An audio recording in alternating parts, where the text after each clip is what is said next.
بسم اللہ الرحمن الرحیم۔ السلام علیکم ورحمۃ اللہ وبرکاتہ۔ میں زبیر خان ہوں اور آپ میرا ویلاگ دیکھ رہے ہیں۔ احمدیوں کو ایک اور دھمکی، حکومت پاکستان نوٹس لے، یہ آج کے پروگرام کا موضوع ہے۔ ناظرین، پہلے آپ ایک ویڈیو کلپ دیکھ لیں جو کہ منظور مینگل کی اس تقریر کا کچھ حصہ ہے جو اس نے 7 ستمبر کو فضل الرحمان کی زیر صدارت ہونے والے ختم نبوت کے اجلاس میں کی۔ کلپ کے بعد اس پر میں اپنا تجزیہ دوں گا۔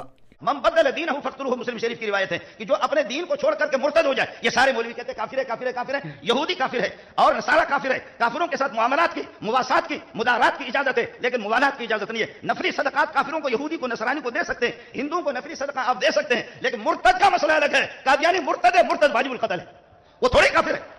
آپ عجیب بات کر رہے ہیں، جو بھی کہتے ہیں ہمارے قابلین نے یہ کیا، ہمارے قابلین نے یہ کیا، ہمارے قابلین نے یہ کیا، وہ کافر تو نہیں ہے، قادیانی کافر نہیں ہے۔ عیسائی کو میں صدقہ دے سکتا ہوں، عیسائی اور یہودی، پھر بھی یہودی پہ لعنت بھیجو، لیکن عیسائی عام کافر میرے ملک کے کسی منصب پر ڈی سی بن سکتا ہے، کمشنر بن سکتا ہے، وزیر اعلیٰ بھی بن سکتا ہے، اس کو اجازت ہے۔ مرتد کو اپنے مال میں بھی تملک اور ملکیت کا حق حاصل نہیں ہے۔ مرتد پہلے اپنے شبہات کو پیش کرے گا، مولوی منظور اس کو جواب دے گا، جواب دینے کے باوجود اگر وہ نہیں مانتا تو واجب القتل ہے۔ حکومت کی ذمہ داری، حکومت قتل کرے، نہیں کرے تو پھر خالد لڑکا قتل کرے گا، نہیں قتل پھر تو ہر پٹھان اس کو قتل کرے گا، پھر ہر پنجابی اس کو قتل کرے گا، سندھی اس کو قتل کرے گا۔ میری حکومت سے اپیل ہے، جھولی پھیلا کر کے کہتا ہوں، جھولی پھیلا کر کے حکومت سے کہتا ہوں، خدا را ان کو تمہارا باپ بھی روک نہیں سکتا۔ یہ جو اتنی مخلوق آ گئی ہے ان کو آپ روک نہیں سکتے، خود ان کی خبر لے لو، خود ان کی خبر لے لو۔ اللہ وسائل صاحب مجھے معاف کیجیے گا، میری بہنوں تک، میری ماؤں تک اس پیغام کو پہنچاؤ۔ عامل بازان، رسول پاک صلی اللہ علیہ وسلم کے عامل کو اسود انسی نے جب قتل کیا تو اس کی بیوی فیروز دہلوی کے ساتھ مل کر کے رضی اللہ تعالیٰ عنہ، انہوں نے کہا کہ اس خنزیر کو میں شراب پلا کر کے بے ہوش کر دوں گی اور آپ آ کر کے پھر قتل کر دینا۔ عامل بازان کی بیوی نے اسود انسی کو شراب پلا کر کے بے ہوش کر دیا اور اس پر حضرت فیروز دہلوی اور اس کے ساتھی جا کر کے انہوں نے قتل کر دیا۔ بتاؤ میری ماں کو پیغام پہنچاؤ گے کہ گھروں میں معلوم کرے کہ کون سی قادیانی خاتون ہے؟ بولو، یہ پیغام پہنچاؤ گے نہیں پہنچاؤ؟ خواتین کی ذمہ داری الگ ہے، خواتین کی ذمہ داری الگ ہے، وہ ہمیں بتا دے۔ اور سرکاری کسی منصب پر قادیانی نہ ڈی سی نہ کمشنر، میں اگر آپ کو گنوانے پر آ جاؤں اس وقت سینکڑوں قادیانی آپ کو گنوا سکتا ہوں، بڑے بڑے پوسٹوں پر آپ کے مسلمان لوگوں کے، اور مسلمان یہ کہ لوگ مسلمان حضرات کے گلے وہ دبا چکے ہیں اور ان کو دبا رہے قادیانیت کی بنیاد پر۔ کیا یہ ہماری ایجنسی اتنی تیز ہے جن کو چیونٹی بھی نظر آتی ہے تو کیا یہ قادیانی نظر نہیں آتے؟ اس لیے خدا را زانی کو حکومت قتل نہیں کرتی، ہم خود قتل کریں گے۔ قاتل کو حکومت اگر قتل نہیں کرتی ہم خود قتل کریں گے۔ قادیانی کافر نہیں ہے، مرتد ہے۔ مفتی محمود نے کافر بنایا نہیں، مفتی محمود نے کافر بتایا ہے۔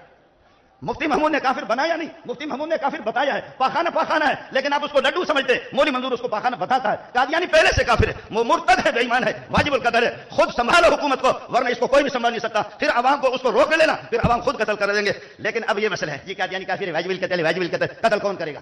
قتل کون کرے گا؟ حکومت، عوام آپ قتل کریں گے، پہلے حکومت کی ذمہ داری ہے، لیکن وہ خلیفۃ اللہ کی ذمہ داری، خلیفۃ اللہ کی۔ ہمارے خلیفۃ اللہ کو پتہ بھی نہیں ہے کہ میں کیا ہوں، میں ناکام قسم کا محتمم ہوں، مجھے معلوم نہیں ہے کہ میں مدرسے کا محتمم ہوں۔ اور ہمارے شریف اس کو کہہ دو قادیانی کو الگ کر دو، قادیانی کو منہ پہ جوتا رسید کر دو، پھر تو آپ شریف بنیں گے، ورنہ آپ کو شریف کہنے والا خبیث ہوگا، آپ کا پتہ نہیں کیا کہنا، آپ کیا ہوں گے، ہم آپ کو پھر شریف نہیں کہیں گے۔ اس وجہ سے آپ کے توسط سے حکومت سے میری اپیل ہے کہ خدا را ان معاملات کو سنبھالو، ورنہ یہ ہے کہ یہ محمد کی فوج جس وقت جوش میں آئے گی، خدا کی قسم پاکستان کی فوجوں کو سنبھال نہیں سکے گی، پھر قادیانیوں کی پشت پناہی کر لینا، آسمان بھی دیکھے گا، تو بھی دیکھ لینا۔ وآخر دعوانا تو ناظرین، آپ نے منظور مینگل کی ہرزہ سرائیاں سنی۔ حضرت علی رضی اللہ تعالی عنہ سے مروی ہے، یہ ایک روایت ہے جس کا حوالہ مشکات المصابیح کتاب العلم الفصل الثالث یا الفصل الثالث روایت 276 ہے۔ اس کا آخری حصہ کچھ یوں ہے کہ حضرت صلی اللہ علیہ وسلم نے فرمایا کہ ان کے علماء آسمان کے نیچے بسنے والی مخلوق میں سے بدترین مخلوق ہوں گے، ان میں سے ہی فتنے اٹھیں گے اور انہی میں لوٹ جائیں گے۔ یہ صاحب اسی بدترین مخلوق کا حصہ ہیں جو فتنے پیدا کرنے کا فن بخوبی جانتے ہیں۔ جمعیت علماء اسلام، جس کا یہ اپنے آپ کو سپورٹر بتاتے ہیں، اس کے رہنما بہرحال کسی حد تک جب گفتگو کرتے ہیں تو کچھ نہ کچھ احتیاط ضرور کرتے ہیں، لیکن ان صاحب کی جہالت کا اس بات سے اندازہ لگا لیں کہ پورے قرآن مجید میں، جو کہ اسلام کی مقدس کتاب ہے، اس میں مرتد کی سزا کا کہیں بھی ذکر نہیں ہے۔ اور یہ صاحب پبلک پلیٹ فارم پر کھڑے ہو کر خدا اور رسول کے حوالے دے کر اپنی جہالت کی بنا پر از خود ہی احمدیوں کو مرتد قرار دے کر مجمع کو گمراہ کرتے ہوئے انگیخ کر رہے ہیں کہ اگر حکومت احمدیوں کو مرتد ہو جانے کی وجہ سے قتل نہیں کرتی تو یہ کام ہم خود کریں گے۔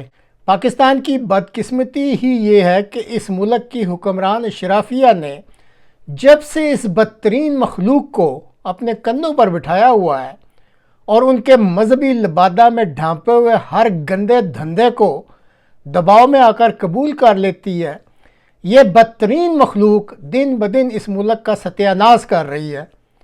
ابھی بھی کچھ وقت باقی ہے کہ آسمان تلے موجود اس بدترین مخلوق سے پاکستان کے مقتدر حلقے آہنی ہاتھوں سے نپٹ لیں، پیشتر اس کے کہ اس بدترین مخلوق کی طرف سے پیدا کیے گئے فتنے کی لپیٹ میں کہیں مقتدر حلقے خود ہی نہ آ جائیں۔